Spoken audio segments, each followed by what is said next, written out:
Bienvenue dans cette nouvelle édition du QG News. Voici les titres de l'actualité. Session de questions-réponses avec le Parlement en Éthiopie.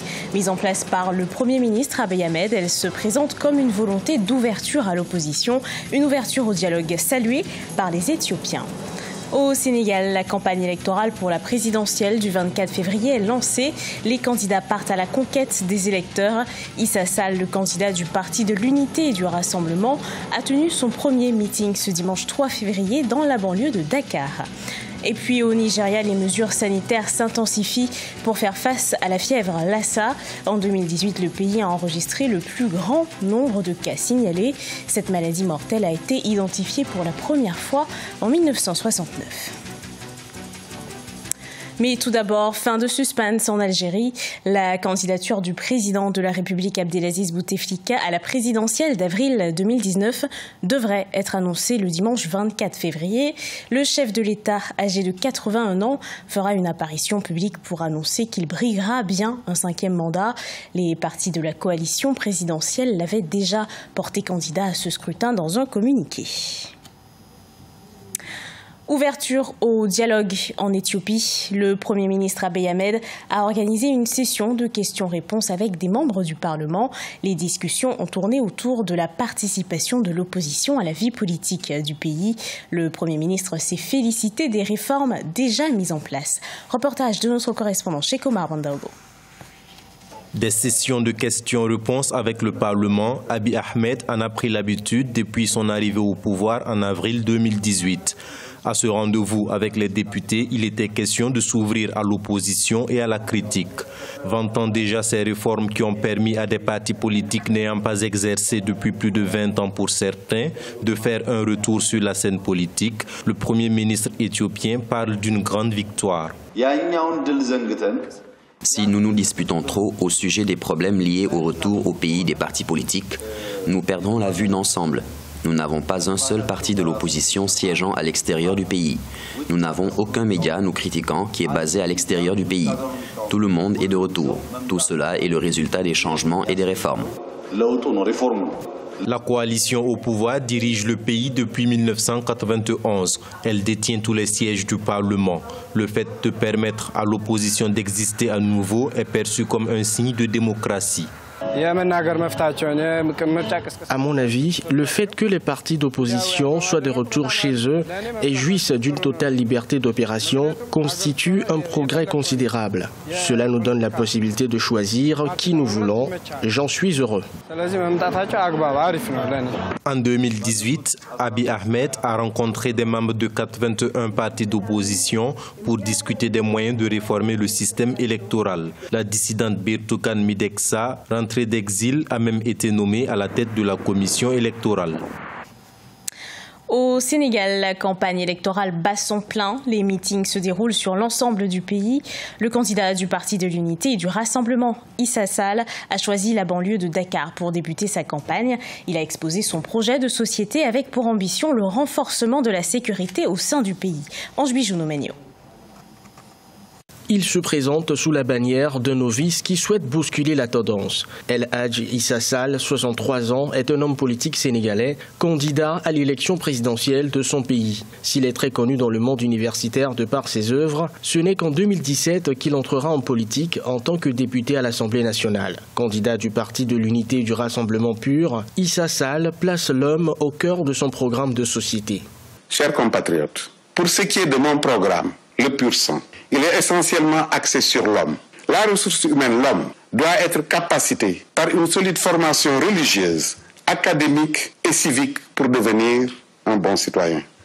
C'est ce citoyen compétent, imbu de morale, de valeurs et d'éthique que nous allons placer au milieu comme acteur de développement.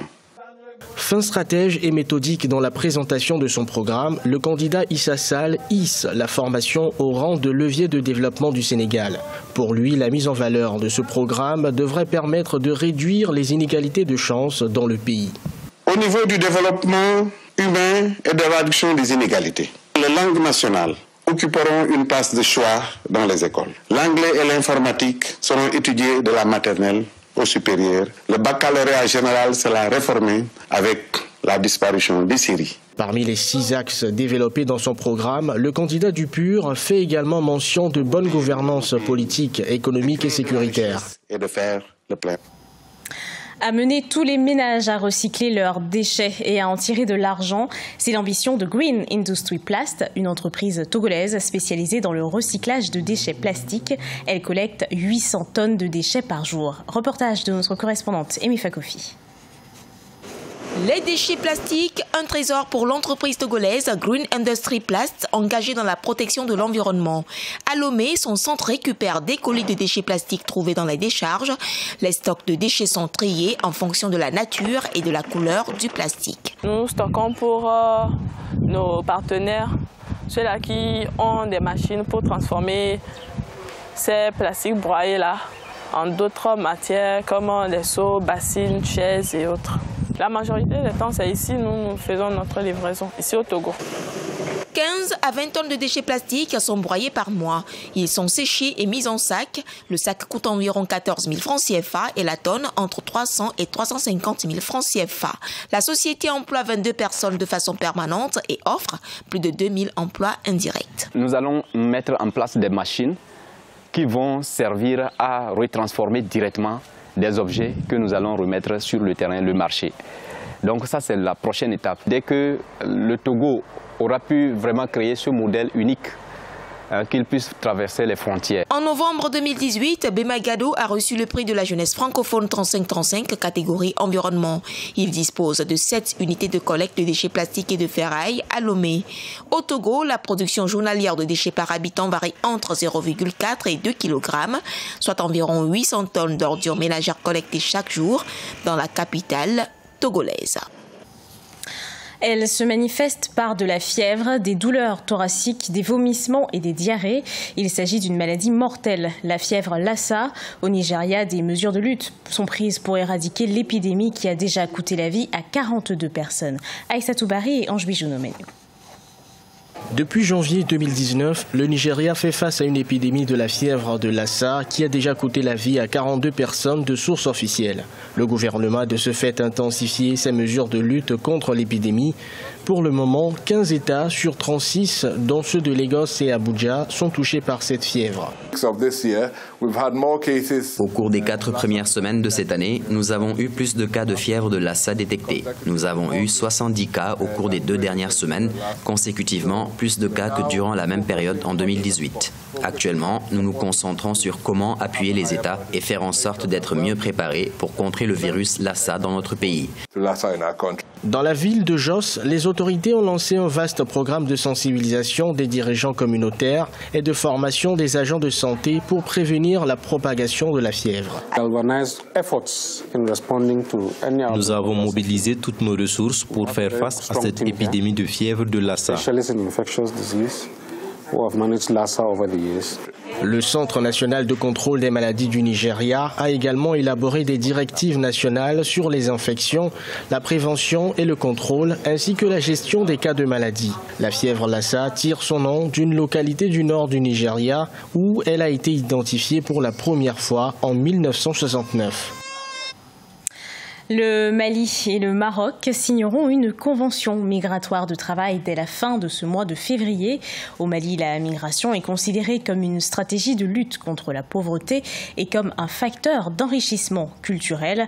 Selon les statistiques officielles, le nombre de Maliens établis à l'étranger est estimé à environ 4 millions, dont plus de 2 tiers résidant en Afrique. La migration est pour le Mali à la fois une opportunité et un défi. Ce journal a été préparé par l'ensemble de la rédaction. Merci de l'avoir suivi. Dans un instant, une nouvelle édition de l'actualité sur Africa 24.